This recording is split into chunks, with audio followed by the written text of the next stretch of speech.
Oftentimes you need additional background parts to add depth to a song. Let's take a look at Live's chord and scale effects and see how they can be used to quickly create simple background parts, and also see how they can be combined with other devices to create interesting effects. So I'm going to go to the Live device browser and locate my MIDI effects, and I'm going to grab the chord effect and I'm going to drag this down onto this brass track. Now remember that MIDI effects have to be added before the virtual instrument. So if I try and drag this and put this over here on the right of the instrument or on the output, you'll see that we get that warning message down in the bottom that tells us insert MIDI effects before instruments. Go back over there, it turns gold, and I can let go. So the chord effect is pretty simple. I have a number of shift knobs here that I can actually transpose an incoming pitch. So if I grab one of these, I'll put that up +2. And by the way, this is in half steps. So now if I hold down a note, I should hear the note and a note one whole step above it. If I move that up another couple, I should get a major third if I'm on 4 steps. And I can continue adding more pitches, either above or below. On this one I'll go up +7, which is going to be a perfect fifth above the original pitch. So now I'm going to get the original pitch, a major third above it, and a perfect fifth above it. I can also take one of these and move it below the original pitch. So if I might want to double one of the notes that I've already got, I can grab this and move it down. So if I want to get a fifth below, that would be -5 steps. And now I'll have the note, a major third, a perfect fifth above, and a perfect fifth below. Now, below that, I have a velocity setting that allows me to kind of fine-tune how loud each note is contributing to the chord that I'm creating. So that lower note is actually fairly dominant, so I can bring that back a little bit. And then I can dial up a little more level on the top note so that the melody stands out just a little bit more. Let's hear what that sounds like. Okay, that's a little bit more balanced. So I can do that with up to 6 different notes. And there's a number of different presets available in the chord MIDI effect category here. So I've got chords that are like WC and so on and so forth. And there's a number more of these that you can actually download from the internet. So by itself, the chord plugin is pretty interesting, and it allows me to play one note on the keyboard but generate an entire chord. I can also use that in combination with other MIDI effects. And in this case, I'm going to go to the Scale MIDI effect plugin, and I'm going to drag the C major preset and put that on the track after the chord plugin. Now, as we first take a look at this, I'm actually going to disable the chord plugin. We'll bring it back in a second. So right here, I've got a matrix that defines when I play a note, what note will actually be output. So if I play the note C, you'll see that that lights up and I get the note C.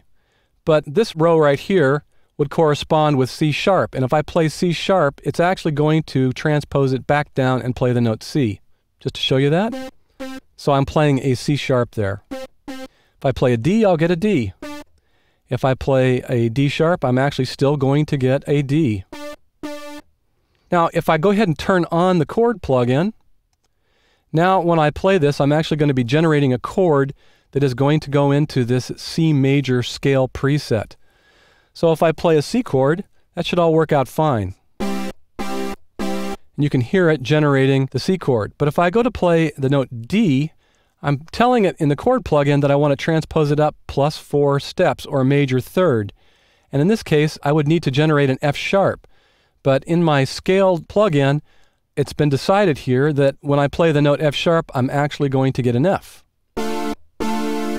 So where I've got the chord plugin to actually generate a major triad, by adding this scale plugin after that, I can force the notes into a key, and in some cases, I'll actually end up with a minor triad. So in this case, I'll get C major when I play a C, D minor when I play a D, E minor when I play an E, and F major when I play an F, so on and so forth, all of the chords that are part of the C major scale. Now I can transpose the bass of that so that I get different scales. So even though I'm in a C major scale, I can transpose that so that I'm actually in a different key.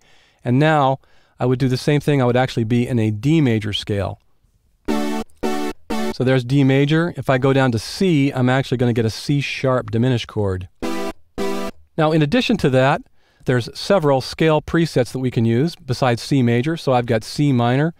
I've even got C pentatonic. Let me pull that one out. And now whatever I play is going to be forced into just that particular scale. You can see that there's less notes available.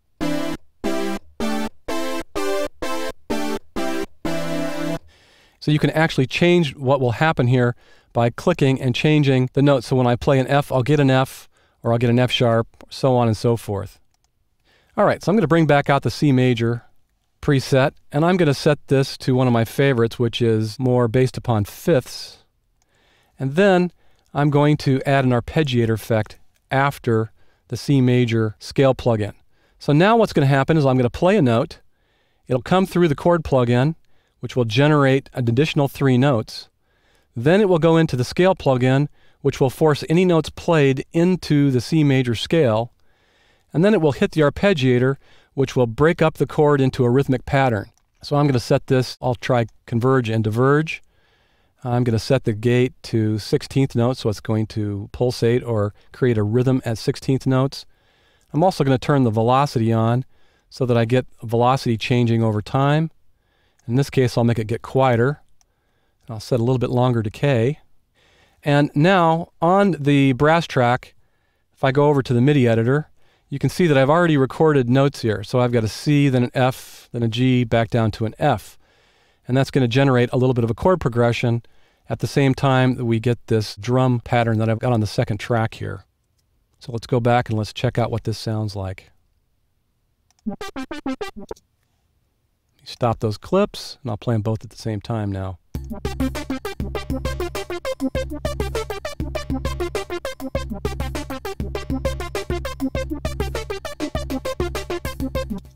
So by themselves, the chord and scale effects seem simple, but when combined, the possibilities are endless.